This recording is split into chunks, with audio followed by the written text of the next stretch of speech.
সবাই ব্যস্ত, কেউ নিজেকে নিয়ে ব্যস্ত, নিজের স্বার্থে ব্যস্ত, কেউ আমার বিরুদ্ধে প্রতিবাদ করার জন্য ব্যস্ত। আজকাল আমার খুব একা লাগে, মনে হয় এইসবের কোনো মানে নেই, মিনিংলেস। ভাইজান, এসবই আপনার দুর্বল মনের ভাবনা। চারদিক থেকে যখন বন্যার পানির মতো বিপদ আসে তখন এরকম অসহায় লাগে। ভাইজান প্লিজ আপনি শান্ত হন, দেখবেন সব ঠিক হয়ে যাবে। কিভাবে ঠিক হবে? ভাইজান, আমি আমেরিকায় লবিস্ট নিয়োগ করেছি। আপনার পুরস্কার কেড়ে নেবার যে ষড়যন্ত্র সেটা সফল হবে না।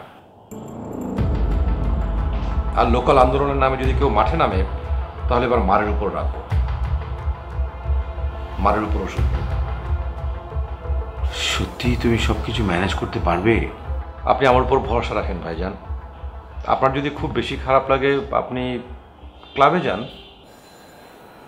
ক্লাবে যেতে আমার ভালো লাগে না। তাহলে বাসায়? বাসায় তো কেউ নেই। মানে? বাসার সবাই উত্তরার বাড়িতে গিয়ে উঠেছে, আমার ওখানে যেতে ইচ্ছে করে না। তাহলে আপনি বেটার একটা হোটেলে উঠুন। ঠিক আছে মালিক,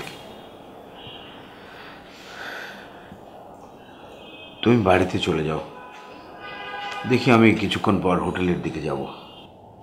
ভাইজান আপনি এ কথা ভাবলেন কি করে? আপনি যদি সারা রাত এখানে থাকেন আমিও সারা রাত আপনার সাথে আছি। মালিক, তুমি না থাকলে এতদিন আমার স্ট্রোক হয়ে যেত।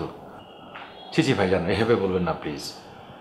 আচ্ছা ঠিক আছে, আপনি তাহলে চলুন, আমি আপনাকে হোটেলে রেখে তারপর বাসায় যাব। আসুন।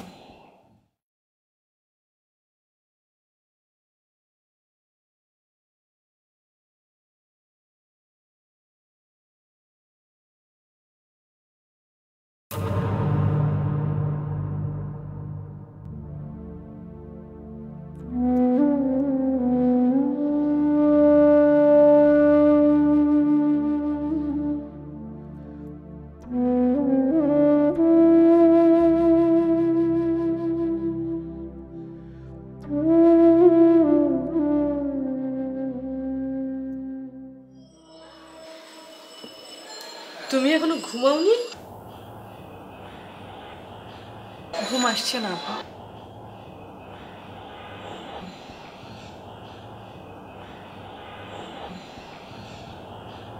আপা, আপনাকে একটা কথা জিজ্ঞেস করব।